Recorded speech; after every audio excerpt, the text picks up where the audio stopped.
there's a little bit of news. One thing specific to comics, and then one thing sort of more extended media. So there's a couple of books announced this week for Donna DC. We're still using that kind of line for all the new books that are coming out this year. Um, so first up, we have a Power Girl book, which obviously is Mm-hmm. spinning out of the Power Girl special. the special, but Mhm. also the backup that we've just had Mhm. in action as well. So Different artists though too, so maybe people also maybe I try to won't warm back up. maybe Yeah. won't hate it instantly. That's Yeah, a shame. writer Leah Williams with artist Eduardo Pansica Mm-hmm. will be doing that.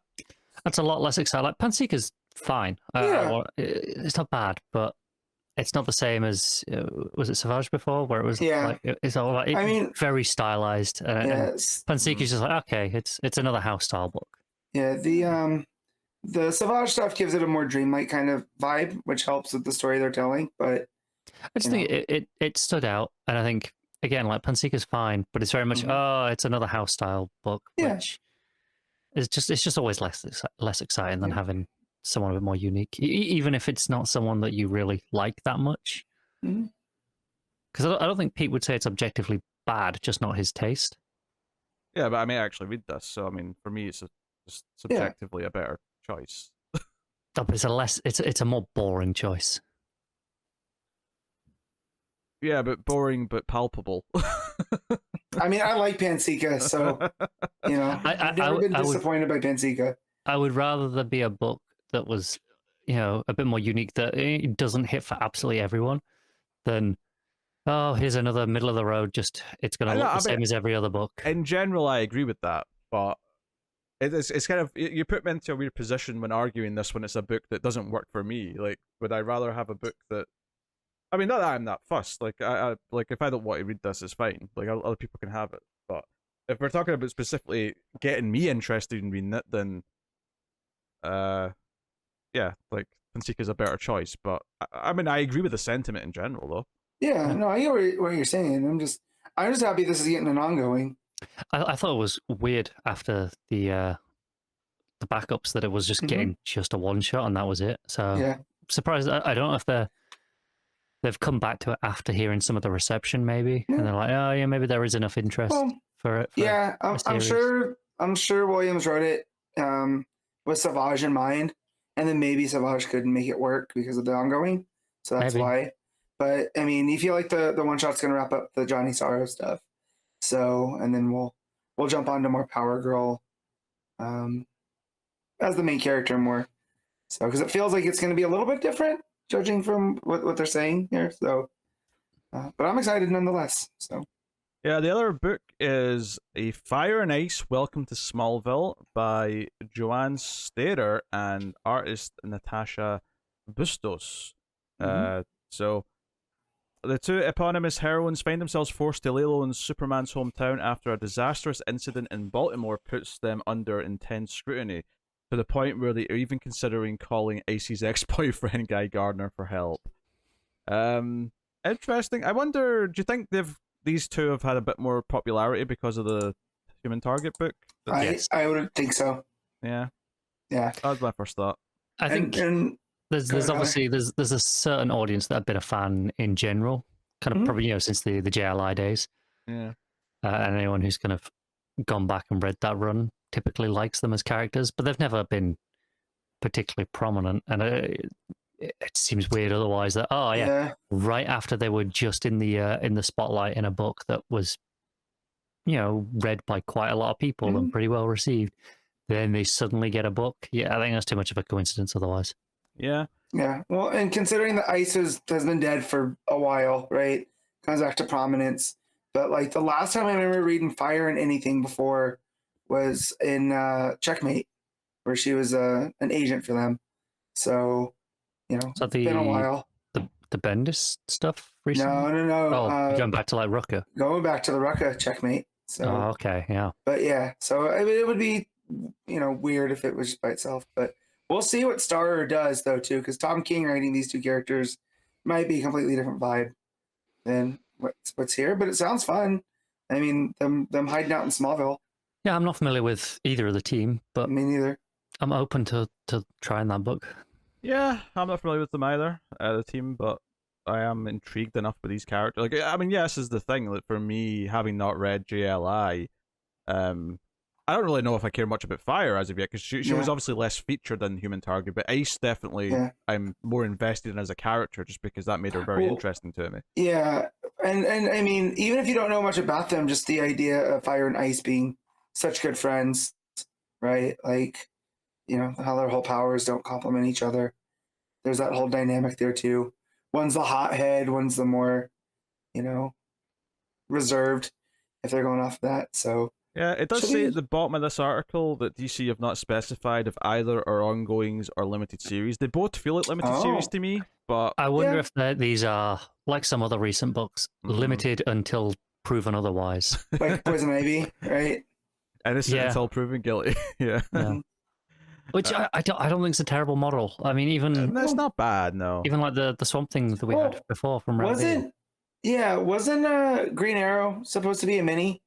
Yes, that was a 6-issue mini when it was announced, and now I'm pretty sure it's an ongoing just because of orders on the first couple issues. Yeah, because I was talking to my comic shop owner, and he goes, "Oh, this is an ongoing? I thought it was a mini." I go, "Yeah, I thought it was a mini too." He goes, "This doesn't say one of on the cover." I think it's fine to a point. My only concern is that I would want like the creators to have a solid plan for either eventuality. From my understanding, they mostly pitch it as, here's the 6-issue plan, and if it goes well, here is my plan for more. And kind of DC kind of have that under consideration when they're looking at the sales.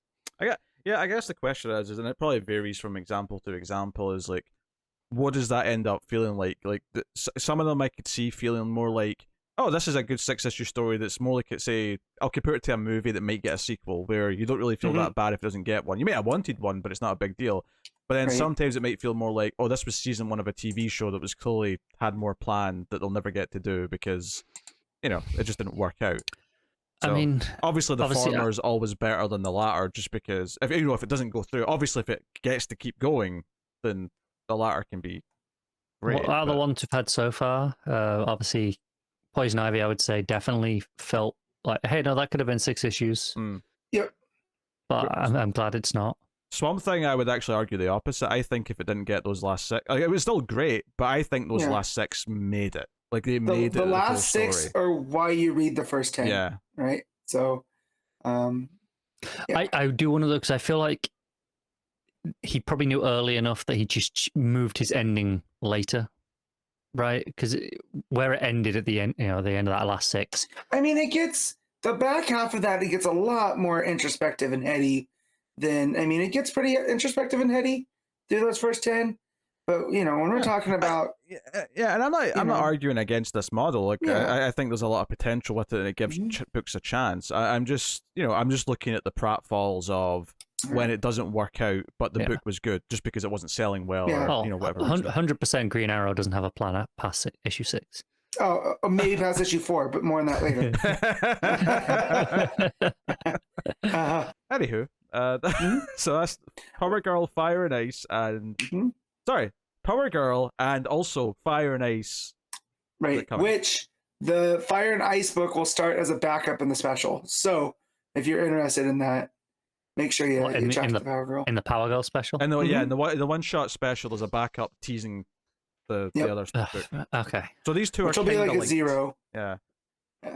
So that's all fine and well. These are both hitting September 5th, so these will both be week 1 books in September. So. Good. Hey, you were saying you wanted more books on that's true.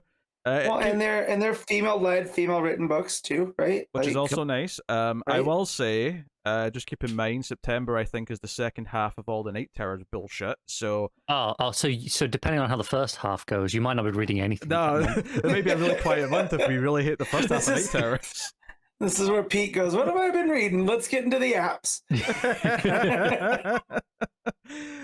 So there you go. That's your comics news. But there is a little bit of DC TV related news this week. So we already knew about part of this, which was that Prime had picked up 2 seasons of Batman: The Caped Crusader. This is the animated series show produced by Reeves and Abrams and all that, and it's got Tim on board and Brubaker's on the writing staff. Brubaker, yeah. So very excited for that. But there was also like an extra thing they've ordered this week. So they've ordered a movie which is also going to spin out into another animated series. Right? Okay. So it's an animated movie called Merry Little Batman. I'm in. So Merry Little Batman. The project will be a holiday movie revolving around a young Damian Wayne, Bruce Wayne's son, and one of the Robins in the comics. I mean, obviously this is all nothing to us. We all know this, but alone in the Wayne Manor on Christmas Eve, he becomes Little Batman to protect his home and Gotham from supervillains and criminals alike who have designs on the holidays. Regular shows Mike Roth directs, while Teen Titans Go's Morgan Evans has written the screenplay. Roth and Register executive produce. So we're getting basically Damien does Home Alone in the Wayne Manor when he was. I was hoping it was going to be Damien versus Santa. That's the animated show. Yeah. See, I don't obviously care about Christmas movies, but I am all for actually taking, Batman and other characters and actually, making kids animated shows. Oh, sure. Because obviously, the Cape Crusader is very much an adult animation. Now they ask for adults, yeah. So I'm all for them kind of having, hey, let's do one for each audience. And there is a screenshot of this movie with the article, which definitely gives you a kid-friendly art style. Damien looks like Dennis the Menace or some shit. So I assume you mean UK Dennis the Menace as well. Probably. I'm not familiar with the US Dennis the Menace. Oh, that's why I instantly pictured. So the show that will spin out of this is called Bat Family, and that'll follow on for the film and focus on Batman, Alfred, and Damien. So now officially referred to as Little Batman. So Damien's not Robin in this; he's Little Batman. I love it. They, alongside intriguingly referenced few newcomers to Wayne Manor, will navigate the fun and frustrations of life as a super family. In the series, both Register and Jace Ricci will executive produce. So you're getting a new, very kid-friendly, Damien-focused animated movie then show. Do you guys remember that issue of, I think it was Batman and Robin, it was right around the time Damien died, and it had like a young Damien wearing the full-size cowl. Look, mommy, I'm the Bat. Yeah, that's what I'm picturing as this entire show, and I'm there for it. I mean, I just saw what the animation looks like, and I don't know if I'm a fan that much. Alfred looks like a ballsack that's seen better days. Yeah. But it's definitely maybe it looks better in motion. It's definitely got a style. Yeah. Yeah. Bruce has got a hefty. Well, I think that's Bruce with the beard, but I don't know who else it would be. And a little-esque chin. He's answering the bat phone. Yeah. Lumberjack Bruce. Yes. Mm-hmm. Okay. But yeah. Yes. Actually, this looks stupid and I love it. Now that I've said Alphonse Cabalsac, I've just noticed his nose being very long, and now it's just adding to the image. There you go. Old man genitals.